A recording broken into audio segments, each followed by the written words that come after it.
మీకు బిఆర్ నాయుడు గురించి ఏం చెప్పాలి చెప్పండి, నాకు అర్థం కాలేదు. మాట్లాడితే జగన్మోహన్ రెడ్డి గారిని విమర్శించే మాట నాకు తెలియకుడుతున్నాయా, నువ్వు చైర్మన్గా ఉన్నావు, నీ మీద కేసు పెట్టారు దేశద్రోహం, ఏమంటావు నువ్వు? అది నోరేనా? ఏం చేశాడు జగన్మోహన్ రెడ్డి, ఏం పీకాడంటావా? వెనకే ఉన్నారు వెంకటేశ్వర స్వామికి వీళ్ళందరూ కూడా. ఏం మాట్లాడుతున్నావు నాకు అర్థం కాలేదు. పీకుతాడు, తొందరపడితే అట్టాగు భగవంతుడు పీకుతాడు నిన్ను, రెండు అటు ఇటును నువ్వు చేసేటటువంటి తప్పుడు కార్యక్రమాల వల్ల. ఇలాంటి మాటలు మాట్లాడుతున్నావే నువ్వు, ఒక హిందుత్వానికి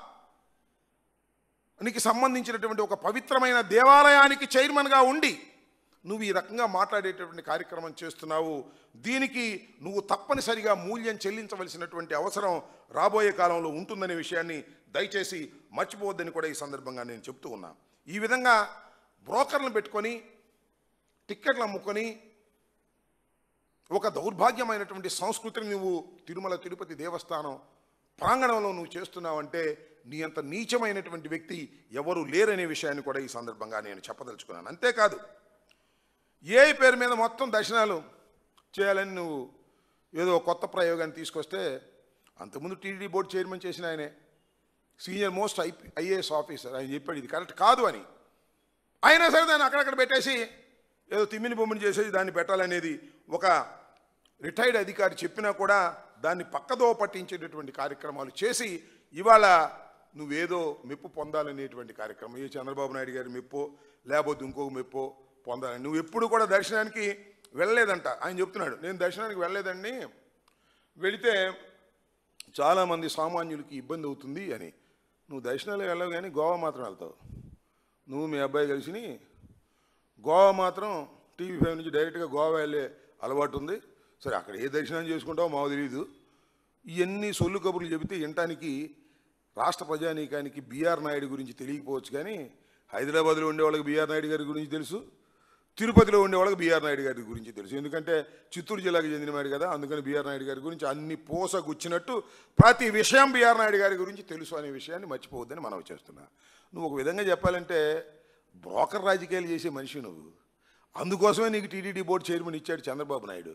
అలాంటి దౌర్భాగ్యమైన స్టేజ్లో ఉన్నటువంటి నువ్వు మా కరుణాకర్ రెడ్డి గారి గురించి మాట్లాడుతున్నావు, మా చంద్రబాబు నాయుడు గారు మా జగన్మోహన్ రెడ్డి గారి గురించి మాట్లాడుతున్నావు, భారతమ్మ గారి పేరైతే మాట్లాడుతున్నావు. హిందుత్వాన్ని అడ్డం పెట్టుకొని ఏదో చెయ్యాలనేటువంటి తాపత్రయంతో నువ్వు మాట్లాడే మాటలకు ప్రజలు అవాక్కైపోతున్నారనే విషయాన్ని కూడా నువ్వు దయచేసి గుర్తుపెట్టుకో.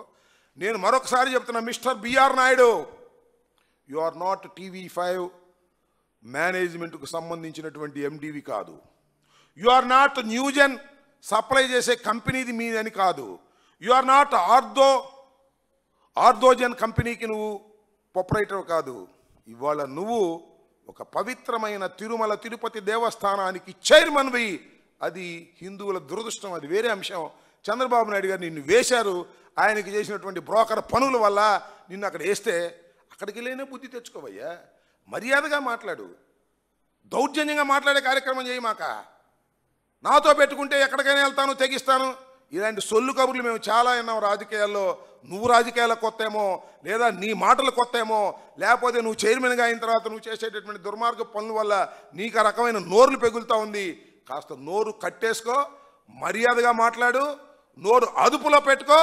నోరు అదుపులో పెట్టుకోకపోతే ఖచ్చితంగా నువ్వు అనుభవిస్తావు, గుర్తుపెట్టుకోమని కూడా ఈ సందర్భంగా మనవి చేస్తున్నాను.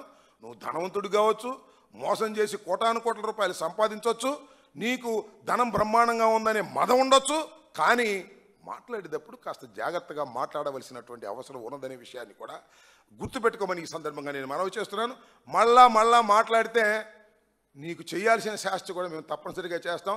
నీ నోటీసులు ఇస్తే భయపడేవాళ్ళం కాదు, ఏదో చంద్రబాబు నాయుడు పట్టుకొని కేసులు పెడితే భయపడేవాళ్ళం కాదు.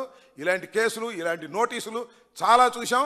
మర్యాదగా పద్ధతిగా తిరుమల తిరుపతి దేవస్థానపు యొక్క పరువు ప్రతిష్టలు కాపాడే విధంగా ప్రవర్తన చేయి తప్ప అడ్డగోలుగా మాట్లాడితే మాత్రం మర్యాదగా ఉండదని ఈ సందర్భంగా హెచ్చరించదలుచుకున్నాము, చెప్పదలుచుకున్నాను. వినకపోతే దానికి ప్రతిఫలం నువ్వు అనుభవిస్తావని కూడా ఈ సందర్భంగా చెప్తూ ఉన్నా.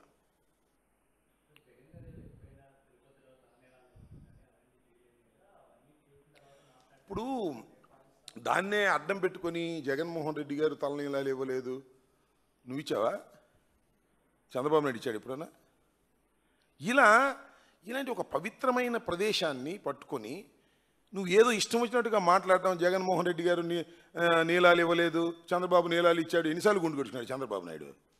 ఇవన్నీ కూడా తర్కించుకోవాల్సినటువంటి అంశాలు కావు. ఇది మతానికి సంబంధించిన అంశం, ఒక పవిత్రమైనటువంటి స్థలానికి సంబంధించిన అంశం. దాన్ని అడ్డం పెట్టుకొని రాజకీయంగా లబ్ధి పొందాలని ప్రయత్నం చేస్తుంది టీడీపీ. టీడీడీని అడ్డం పెట్టుకొని జగన్మోహన్ రెడ్డి గారి మీద బాణాలు వదలాలని ప్రవర్తన చేయటం అనేది ఏ హిందూ శాస్త్రం తెలిసిన వాడు కూడా అంగీకరించడం విషయాన్ని దయచేసి బీఆర్ నాయుడు తెలుసుకోవాలి. అసలు బీఆర్ నాయుడు గారికి హిందుత్వం గురించి తెలియదు. ఆయనకి తెలిసిందంతా ఆర్దోజన్ను, న్యూజన్ను, గోవా వెళ్ళటం, ఇవి తప్ప ఏమీ తెలియదు. కాకపోతే బ్రోకరింగ్ చేసి చంద్రబాబు నాయుడు గారు ఆశీస్సులు పొంది ఇవాళ తిరుమల తిరుపతి దేవస్థానపు చైర్మన్గా ఆయన నియమించబడ్డాడు కాబట్టి ఇష్టం వచ్చినట్టు మాట్లాడుతూ ఉన్నాడు రాజకీయంగా. ఇది సరైనటువంటి విధానం కాదని మరొక్కసారి చెప్పదలుచుకున్నాను.